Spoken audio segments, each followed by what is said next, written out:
You know the difference between SEM and XPS? Both are for surface study. SEM can do surface, but and XPS also doing the same thing, but the difference is that SEM cannot go to the electronic level, right? It cannot go to the electronic level, but you can see only the grains, shape, size, surface, etc. But when you are telling XPS, it can go to the electronic level. Which kind of electrons are available, which kind of elements are there, which are going for bonding. Electronic level surface idea can be extracted from XPS. So, that is the basic difference between SEM and XPS. This is both are surface study, but in case of SEM you can see only the grain size, shape and surface. But in case of XPS, not you are seeing the grain size, shape, surface, but you are seeing the electronic binding energy. You can tell binding energy of the electrons involved in the surface up to a depth of maximum 10 nanometer. Up to this only it can collect the information, not beyond that, right. If a material is there, the information that you can collect with the help of XPS is only up to this range, 10 nanometer, not beyond that. And in that surface, so what kind of information one can collect with the help of XPS?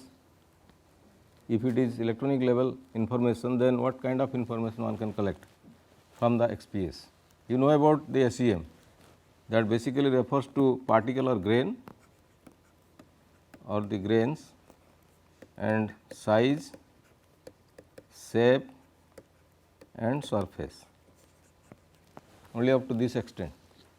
Particle size, shape, surface idea can be extracted from SEM image, but this is not an image, it is a spectra. That is the difference SEM and XPS. XPS is a spectra, but this SEM is an image. So, image gives the information about the particle size, shape and surface, but XPS is not giving the image, rather it is the spectra which gives the information about the electronic binding levels, how the electrons are binded and what kind of electrons are binding.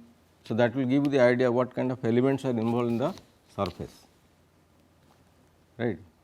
For example, if you are taking any element, let us say for example, if it is carbon, you know the electronic configuration of carbon, so not calcium, carbon. So, what is the carbon? Atomic number is 6 and the configuration is electronic configuration 1s2, 2s2, 2p, 2, right.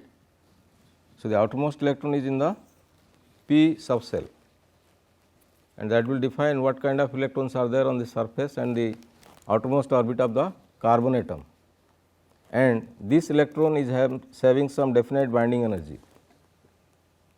When you go from sp, d, f, the binding energy of all the electrons are changing, and that binding energy will give you the idea what kind of binding energy is telling what kind of element, right. When you plot the graph, the binding energy will tell you what kind of elements are giving that kind of peaks.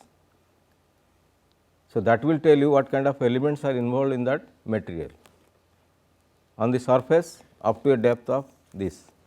So, similarly, all the elements in the periodic table can be detected by the help of XPS except hydrogen and helium.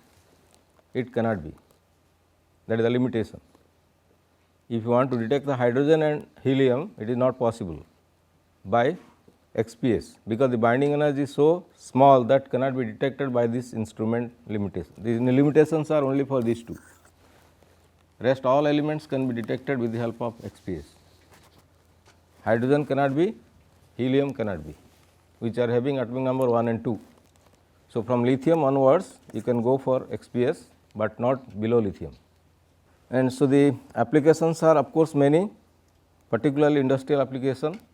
If you are producing some material, it goes to the market, you have to identify whether the proper character is there or not, whether the substance is with requisite properties or not.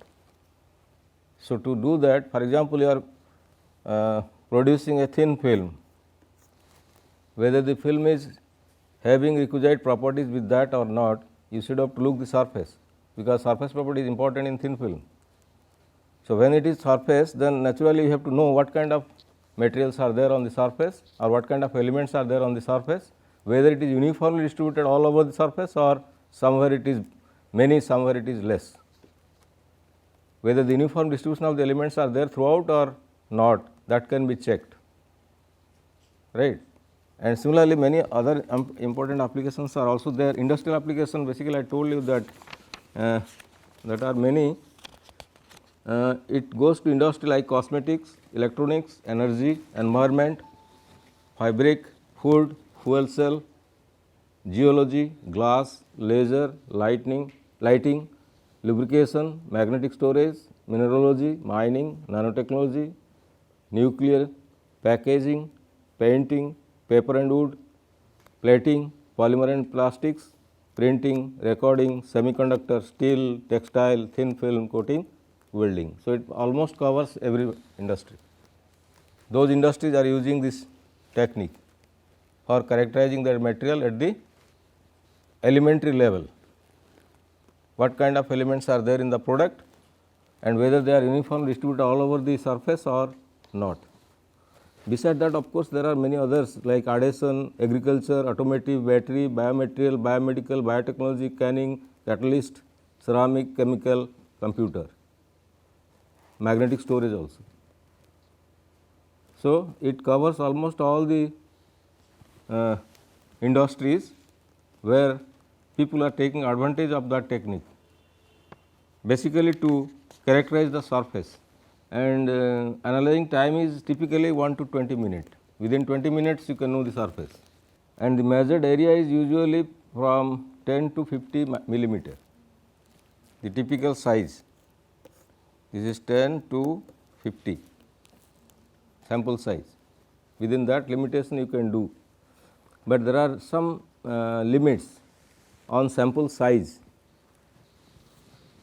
Sample size, basically what happens when the electrons are ejected, binding energy of the electrons are detected by the detector. Here there is vacuum, right. If the vacuum is not properly maintained, then this electron may not give the suitable energy, binding energy, right. That path should be vacuum, otherwise if air will come in between, it will interact with the air and the energy of the electron will go down. So, the detection is not proper. So, for a good detection, the path should be properly maintained by the vacuum,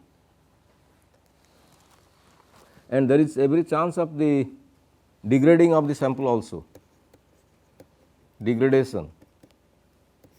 Degradation means what? The quality what you want, it may not have the same grade or quality, you can tell. So, for example, if there is a film or surface with some elements on it, by irradiating with the X-ray beam, you know X-ray is an energetic photon. When that photon is interacting with the element, it may happen that the electrons are all total going out of the element. That depends on the X-ray energy, how much energy photon you are using. So, if the photon energy is higher, then it may happen the sample may be degraded. Degraded means not in proper quality. So, you have to check over this X-ray photon energy, how much energy you are using, right. Of course, that again depends on the material, what kind of material you are going to detect, right. It depends on both X-ray photon energy and the elements present on the surface, both are equally responsible, otherwise the sample will be degraded. And moreover, this X-ray source may be also synchrotron. In synchrotron also you will get the window for XPS, like small angle X scattering, here also you will get the XPS, and if it is synchrotron, obviously energy is very high, and if it is high, then you should have to look what kind of material you are going to characterize. Not always all radiations are useful in XPS. If it is a synchrotron source, then accordingly the material should be well defined, whether it is suitable for synchrotron radiation or not. So, all material cannot be going to synchrotron radiation with X-ray, all are X-ray. Even in synchrotron you are getting X-ray, but the X-ray source is very high intense. So, it may degrade the sample. So, that part also one has to take care of, and you know the techniques are basically classified into two: destructive and non-destructive. That is, destructive means degradation. All the techniques whatever you are using are categorized in two categories: made with X-ray or any other experimental technique, but you have to see first whether it is destructing or non-destructing characterization technique. If it is destructing, then it may not be useful, because by the way the sample properties are modified, degraded. But if it is non-destructive, then only it is a suitable technique, right. So, XPS is not coming under destructive if you know the proper limitation of the source and the sample. So, it comes under non-destructive provided if you know the condition of photon energy and the sample what you are taking, then it is a non-destructive technique. You can characterize the sample in the proper level. And the very important thing, you know, if for example, if you take the organic compounds like say for example, cellulose, protein, etc., they are all organic compounds, then usually the components are carbon, hydrogen, oxygen in cellulose, right, and in protein carbon, hydrogen, oxygen, nitrogen. Some more compounds elements are also there, of course, not in all proteins, but basic protein constitutes of carbon, hydrogen, oxygen and nitrogen, right. So, now the detection limit for hydrogen is not there with XPS, made with protein or cellulose, right. So, it can basically the cellulose, once you are going to characterize, most important part is whether it is hydrophilic or hydrophobic.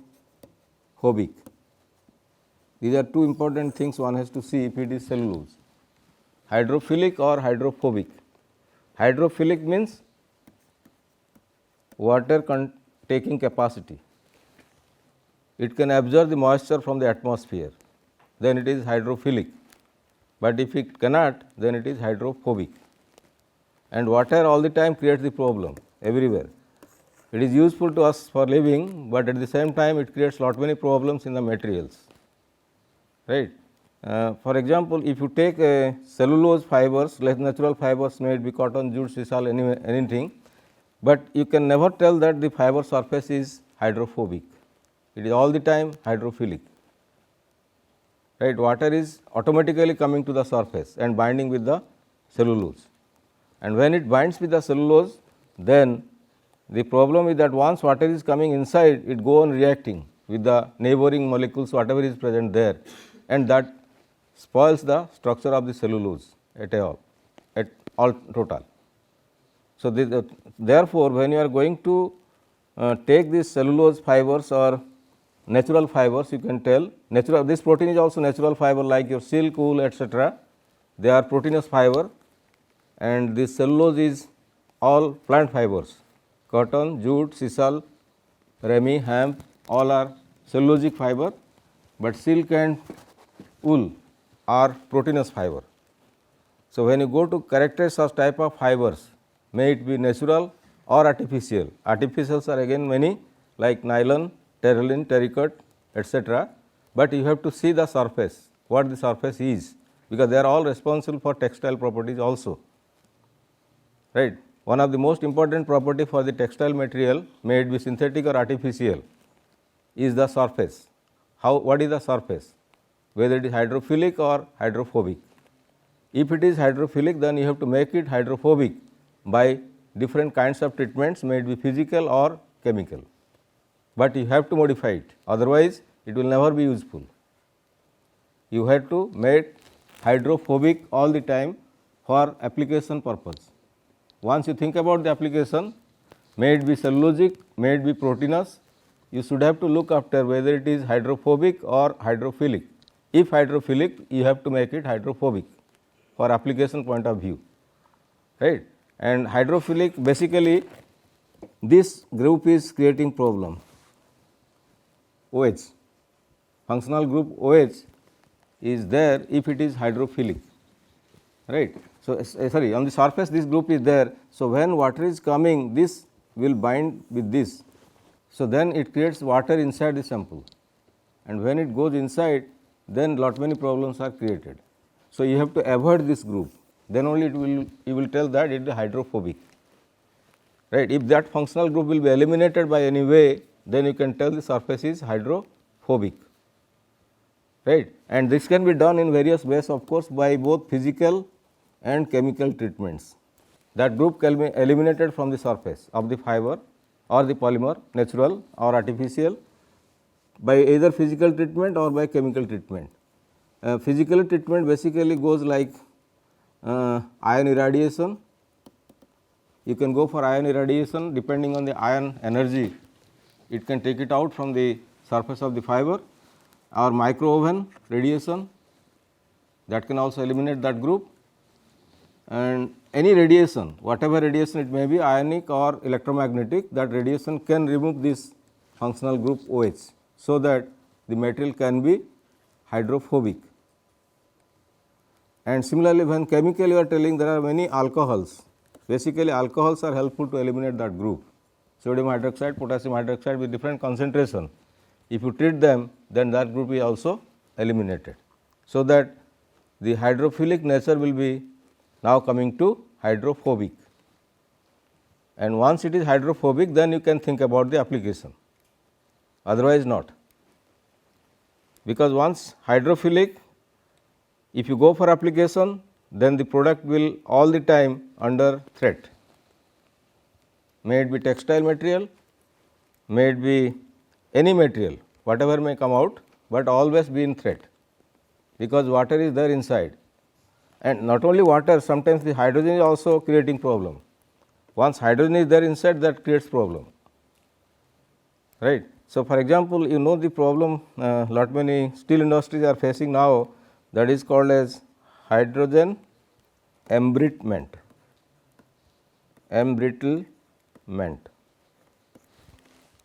Hydrogen embrittlement is most of the steel industries or sponge iron industries are facing nowadays across the globe, and it is because of hydrogen. It is a global issue now. So, what happens basically, if you go for the steel or iron production, then suppose these are the grains available in the steel or iron, whatever is industry producing. So, in case of when you are heating, because lot of heat is coming into picture, you might have known in the steel plant, it is heated to a very high temperature, near about 2000 degrees centigrade. So, by the way, in the process, if hydrogen is coming in between, right, if hydrogen is coming in between during the process, then it go and settle on the grains surface, and once it go and settle on the grain surface, then the interaction among the grains will be reduced, and hence the property of the steel will be also going deteriorating. Means after few days or few months or few years, there will be fracture in the steel, and once there is fracture, the quality is never good. That problem is nowadays coming, right. That is called as hydrogen embrittlement. If hydrogen comes in between the grains, then there is every possibility that there is creation of fracture, and once there is fracture, the mechanical property is gone, the material will be spoiled. So, to avoid that, now people are taking many as a challenge and trying to eliminate this kind of problem, that is called as hydrogen embrittlement. First, you have to detect whether hydrogen is there or not. If there, then how to eliminate that. By oxidizing or some other technique, you have to remove that hydrogen, otherwise that problem will be there all the time in the material that is produced from the steel industries basically. Yes, now the problem is that if the hydrophilic or hydrophobic can be detected by a ratio called as oxygen to carbon or carbon to oxygen ratio, whatever it may be, whether it is carbon to oxygen or oxygen to carbon. You have to know, and knowing this you can tell whether the material is hydrophobic or hydrophilic. Oxygen can be detected from this XPS, carbon can be detected from the XPS, and taking the ratio, of course, the electronic states should be same. If it is 1s2 for oxygen, then it should be also 1s2. That kind of electron must be involved in that ratio. What electron we are considering? It should be of same state, electronic energy state must be similar. If it is 1s2 here oxygen, it should be also same. Then find the ratio, and that will give you the idea whether it is hydrophilic or hydrophobic. And of course, the hydrogen is not detectable, otherwise it is best if you find the hydrogen to carbon ratio. Because in natural polymers what happens, basically the most of the bonds are either carbon carbon or carbon hydroxide or carbon oxygen or only OH group. These are generally present inside the organic polymers, right. So, here the problem is here with this oxygen, hydrogen, here also there is hydrogen, and you can never get any bond between carbon and hydrogen, because hydrogen is not detectable. So, that kind of bonding idea you can never get once hydrogen is involved in the material. That is the demerit or limitation for the XPS. So, these are few applications of this application, not only, but limitation. Limitation is very important, because once you are going for any technique, you should have to know the limitation first. Without knowing the limitation, never go for the experiment, any experiment, whatever it may be. First, what is the limitation, and then you proceed whether it is suitable to go or not. And then this I told you about the synchrotron based XPS. Synchrotron based means energetic X-ray photons are coming out there. The only difference is that laboratory source is not that much energetic and flux, but this synchrotron source is having sufficient energy and flux, X-ray photons. But again that depends on the material, what kind of material you are going to characterize. If you go for high flux and high intensity or high energy photon, then all materials are not suitable. For particularly if you go for the soft condensed matter like proteins, gels, these are never suitable for synchrotron radiation, because by that radiation the living beings may die, but that much amount of energy, if you want to study a living system, it is not possible, because that energy will kill the living beings.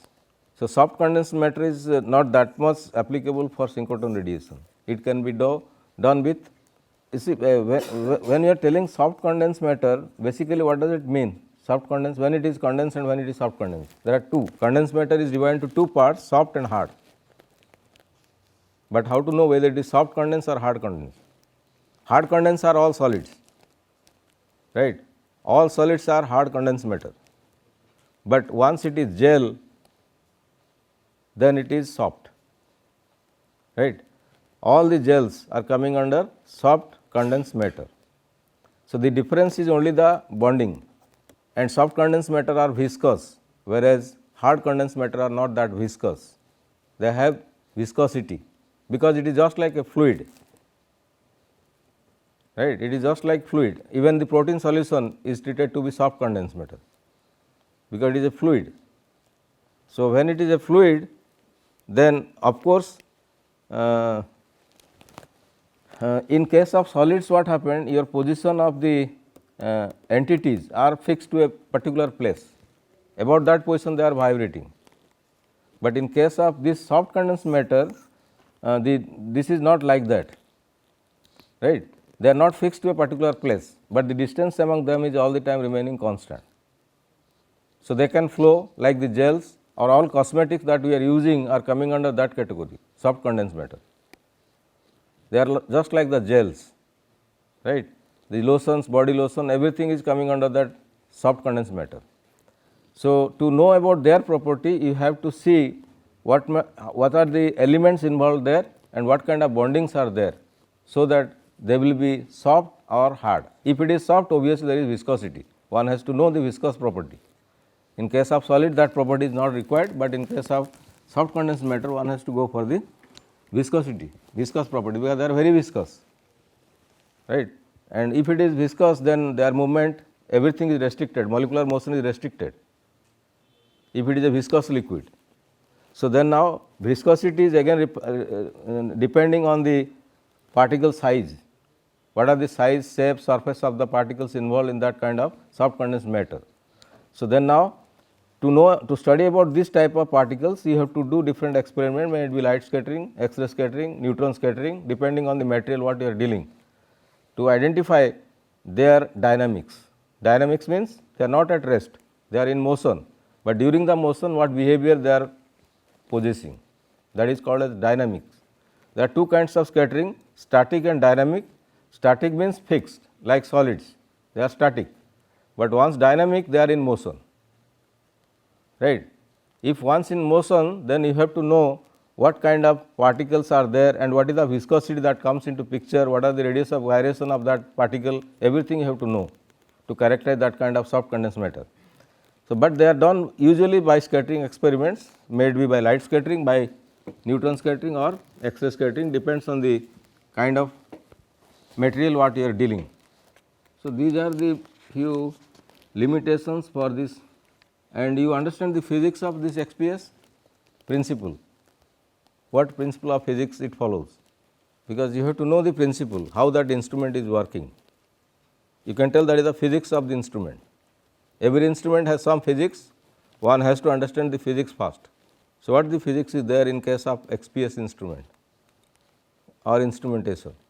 It is a interaction between what? Photon, that is X-ray photon, and binding electron. Binding electron means which electron bound to the nucleus in what way, that is called as the binding electron. So, the principle is between this photon and binding electron, and also depends on the work function of that material, because whatever energy is given from the photon, every electron has some binding energy. If it is that energy is given to the photon, what will happen? Partly it is utilized for the work function and then it will come out with the kinetic energy which is detected. So, the physics is that photon gives energy to those bind electrons, but the total energy is not utilized as the kinetic energy of electron which is ejected out and detected, partly it is utilized for the work function of that material, like photoelectric effect. Same principle, photoelectric effect.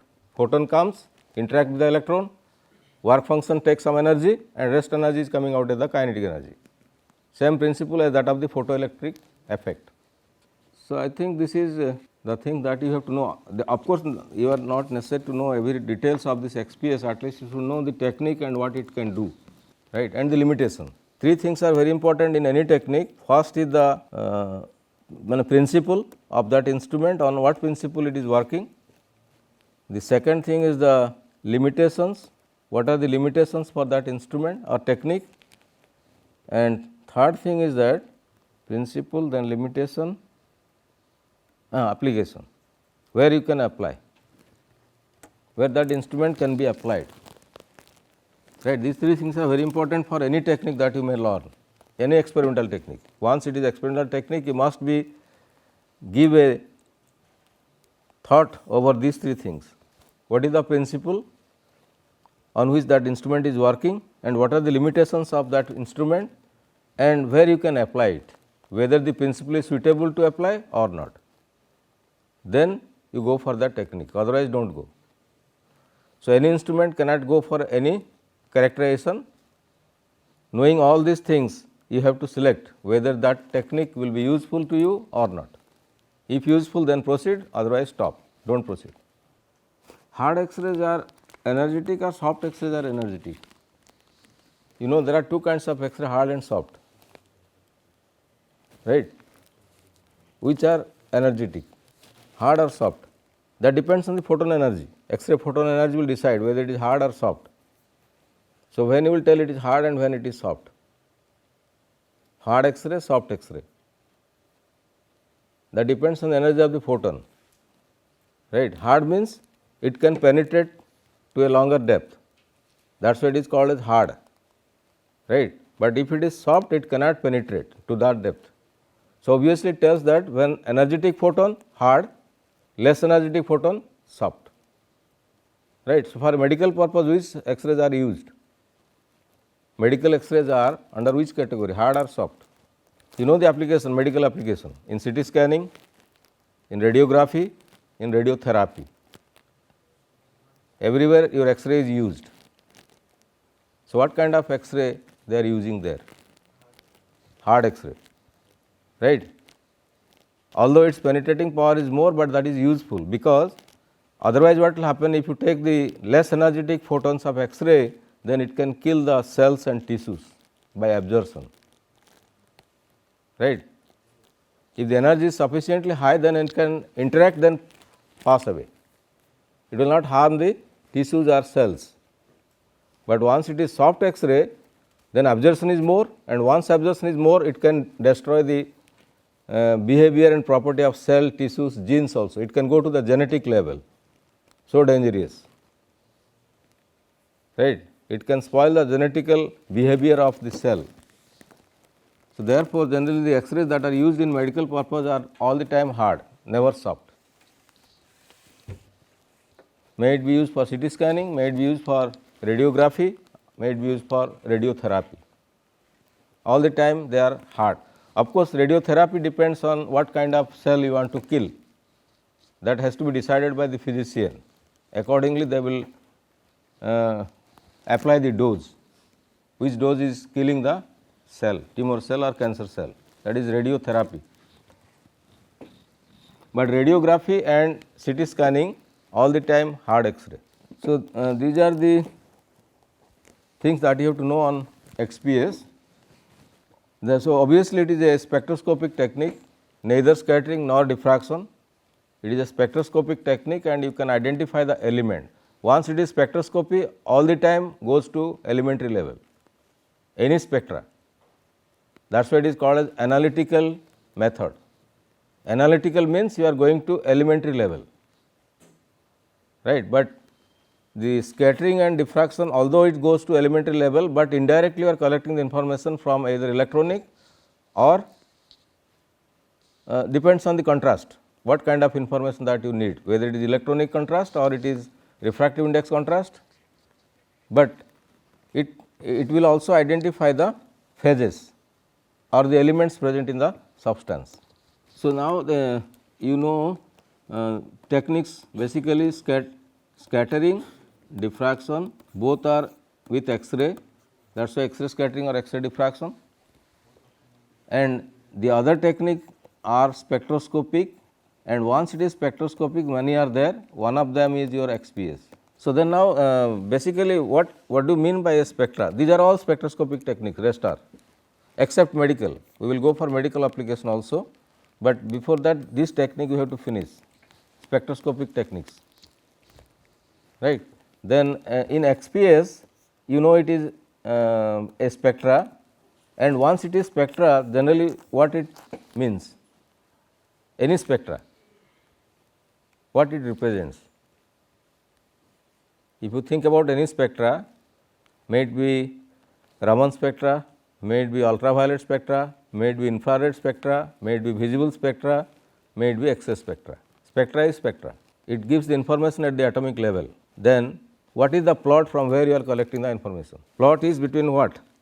This is no doubt intensity, means energy, intensity means energy, right, and this is all the time with frequency of the radiation. Frequency, intensity versus frequency means it is spectra, and obviously once you are telling frequency, it is never in real space, it is in reciprocal space, because frequency is T by lambda. So, the unit of this frequency is you can tell it is angstrom inverse, meter inverse, kilometer inverse, but always length inverse, that is why it is reciprocal space, right. So, when you plot frequency versus intensity, you will get the spectra, but sometimes it is explained in terms of wavelength, but whether it is frequency or wavelength, ultimately it also energy, both are relevant to energy, right, because energy is your HF or Hc by lambda, same thing. Once you know lambda or once you know frequency, ultimately you are knowing the energy of the photon, right. Then this photon interacts with the material to collect number of electrons if it is XPS, and depending on the number of electrons ejected out, you will get the intensity, right. How many number of electrons are ejected by that photon interaction, and if number of electrons are more, then intensity will be more. If number of electrons are less, then the intensity will be less. So, intensity is a measure of energy from all the electrons coming out. Whatever number of electrons are coming out, they are involved in this intensity. So, then now if you tell whether it is an atomic spectra or molecular spectra or both, because there are two kinds of spectra, atomic and molecular, right. So, whether it is a atomic spectra or molecular spectra. Hydrogen spectra is atomic spectra, right. If you take any element, then it is an atomic spectra, but if you take a compound, then it is molecular spectra, right. So, if you go to analyze hydrogen, any element, all are having their own atomic spectra, and that is the signature. If you know the spectra, you can tell what kind of element it is. That is why it is analytical tool to identify the element in the periodic table, right. The atomic, if you know the atomic spectra, you can tell what kind of element is giving that spectra, but if it is compound, then it is called as molecular spectra, right. When it is element, it is atomic, but when it is compound, it is rather it is molecule, right. When it is molecular spectra, then now the question comes, if you tell, let us say for example, water is a molecule, hydrogen is an atom, oxygen is an atom, but water is H2O, 2 hydrogen with 1 oxygen. They are binding by which bond? Hydrogen, and this angle is 104 degree, covalent bond. So, then now the question is, when the water molecule are taking, it has its own spectra also, because that is a compound, right. Water is a compound, the molecule there involved is H2O. So, you have to know everything. If you want to analyze this molecule of water, then you should know hydrogen position with respect to oxygen, right, and what kind of bonding is there in between, whether it is covalent bond or it is ionic bond, what kind of bond is involved there, and what is the angle, bond angle and bond length, all are equally important. Bond length, bond angle, then position, relative position of atoms, here hydrogen and oxygen, where they are. If you take hydrogen with respect to oxygen, if it is reference point, at what distance they will be. So, knowing all those things, you can construct the molecule. What is the shape of the molecule? It is the example for water, like that all the molecules, if you are taking glucose, then it is C6H12O6, 3 elements are involved here. Like that 4 elements may be involved there, 10 elements may be involved there, but all are molecules. And once molecule, then you should have to take care of all these things. What kind of atoms are involved there? They are binding by what kind of bond, and what are the relative position of all the elements in the molecule. Then only you can know what that molecule is and what is their structure and behavior, right. So, then now in molecular spectra, basically what things are responsible to give the molecular spectra? Here in atomic spectra, what are responsible, or what are the principle of atomic spectra? How we are getting a spectra from an atom? Let us say for example, hydrogen spectra, all of you know how that hydrogen spectra is coming with 5 series, Lehmann, Balmer, Paschen, Pfund, Brackett, all series are coming from hydrogen, and that is atomic spectra, but how they are coming out? What is the principle, or what is the physics behind it? Physics behind that is the electron transition, right, electron transition. And how that, and why that electron transition takes place? Why the electron transition takes place? Because you know the basic or fundamental law. If you take an atom of hydrogen, let us say, at NTP, if you take the gas at NTP, then the electron should be where? Normal temperature and pressure.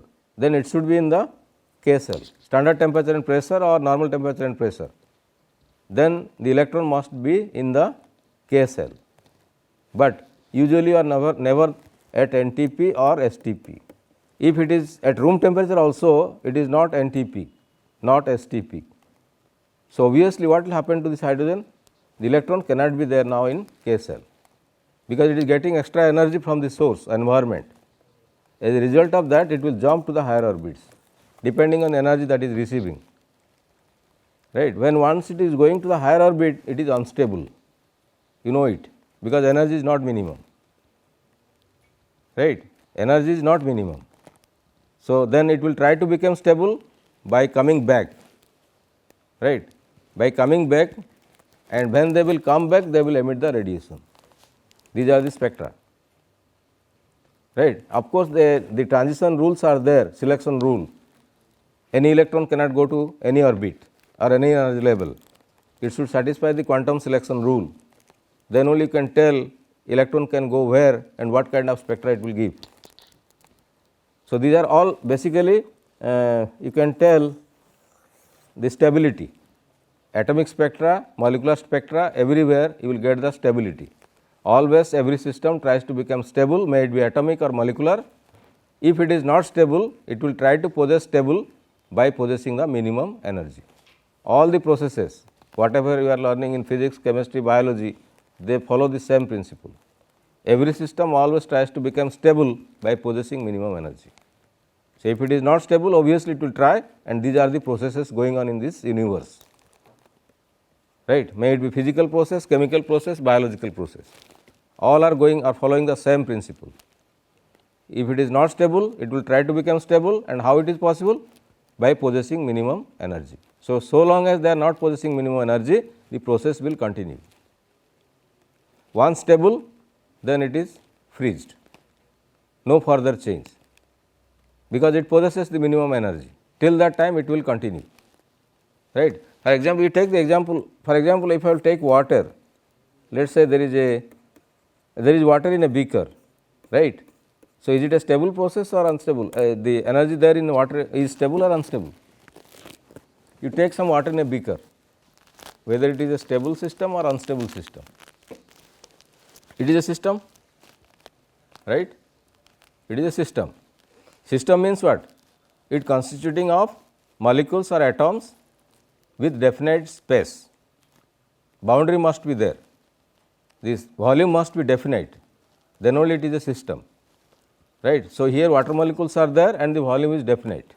So, that is why you can treat that as a system, right, and whatever is there around it, that is its environment or surrounding. So, then now let us say you are taking this water in a beaker in a room. Take a beaker of water and keep it in the room like you are putting in your home, then whether that system is stable or unstable. Molecules are there, water molecules are there inside it, but whether these molecules are stable or unstable. The molecules are in motion or at rest. Any molecule you take in water, any molecule in water is in rest or in motion? Motion. So, what do you mean by then motion?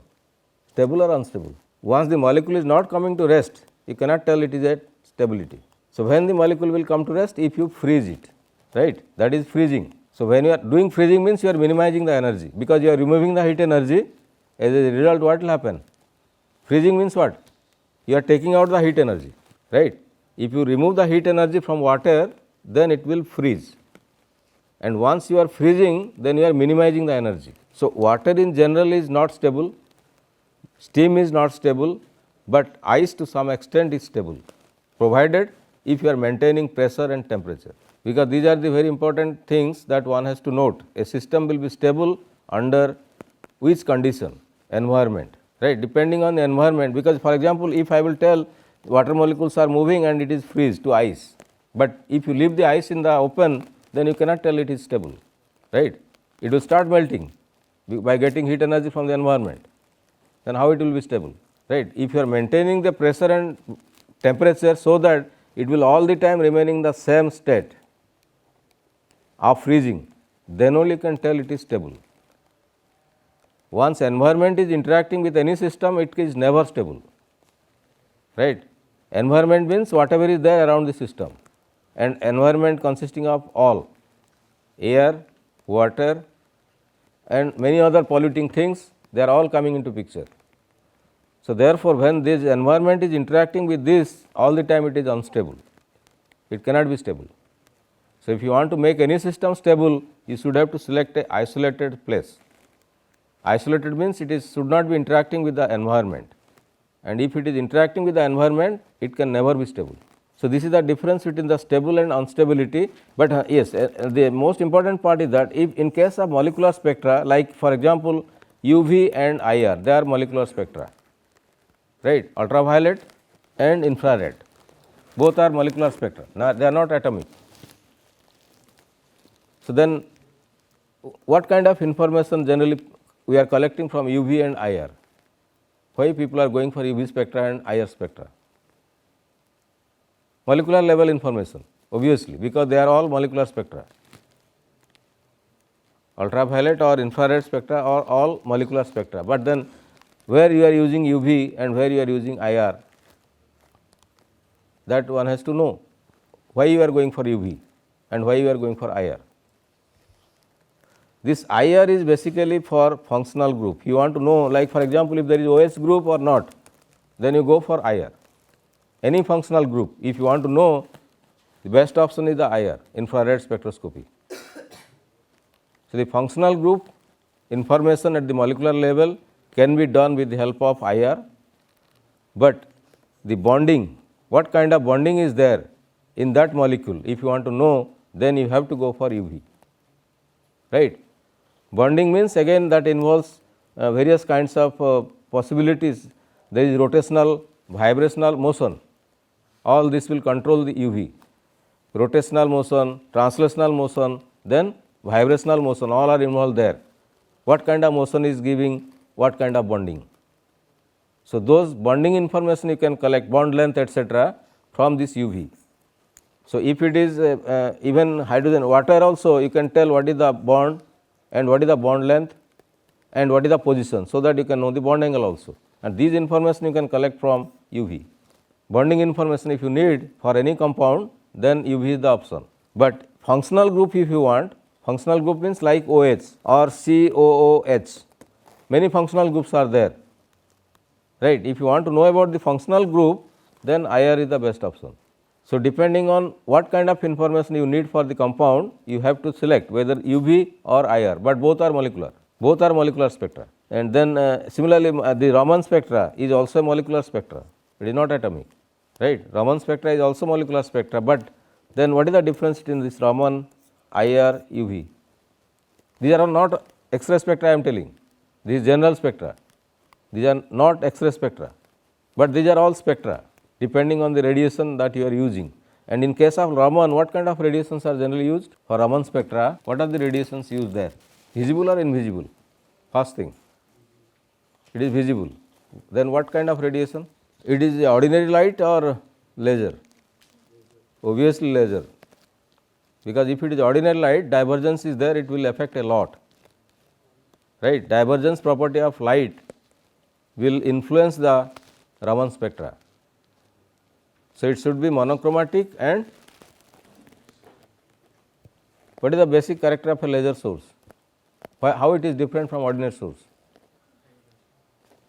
Ordinary light and laser, there is a difference, they are not same. Both are sources of radiation, but they are different. What is the difference between the ordinary source and laser source? It is, laser is monochromatic purely, right, purely monochromatic, but ordinary light cannot be. And similarly, another advantage with laser is that it is unidirectional, it can never diverge, right. If you take a light source, point light source, radiation will go in all possible directions, right. Radiation will go in all possible directions, that is ordinary light. But when you are telling laser, then it is unidirectional, all the time goes in a straight line, whatever direction it may be. That is why it is used to measure the distance from earth to moon, sun, etc. Once you take a laser source, it will go straight in one direction, return back. From there they can calculate the distance of the planets from the astro objects. Laser source can be used. And similarly, in war planes, they are using laser to destroy the plane also. If the intense laser beam is focused to the plane or the war planes, then it can destroy the plane also, provided the intensity of the laser source should be that much high, so that the plane will burnt out. That is the advantage and disadvantage. Of course, if it is one going to war, it is disadvantage for the human being, but sometimes it is required. So, people are using it as the advantage way, not disadvantage, because if war plane is coming from obviously from the enemy countries and you have to spoil it, otherwise they will spoil you. So, for that purpose they are using the laser beams, and this advantage is there only with the laser, not with ordinary light. So, therefore, now this Raman spectra is dealing with laser with a definite wavelength, right, definite wavelength and going unidirectional. So, the photon, laser photon is going in a particular direction interacting with the material, which is never possible by any other ordinary source. So, the source for Raman is laser, visible laser, and UV is invisible, IR is invisible, but you will get a spectra like this. You have to analyze the spectra to get the information. And here also in Raman spectra, you will get, Raman also will get a spectra like this. Everywhere frequency versus intensity. All the informations are collected from frequency versus intensity. So, that is called as the spectra, may it be Raman, may it be UV, may it be IR, may it be X-ray, whatever it may be. All spectra are in terms of intensity versus frequency. So, by analyzing the spectra, you can collect the information. It is not direct information, they are all indirect information. Analyzing the spectra, you will tell what kind of information is there in the material. So, then next time we will go for the other technique like XRF, right, and Pixie, all other techniques whatever is there. That you have to learn introductory level, not in depth, means where it is applied, what kind of limitations are there with that instrument.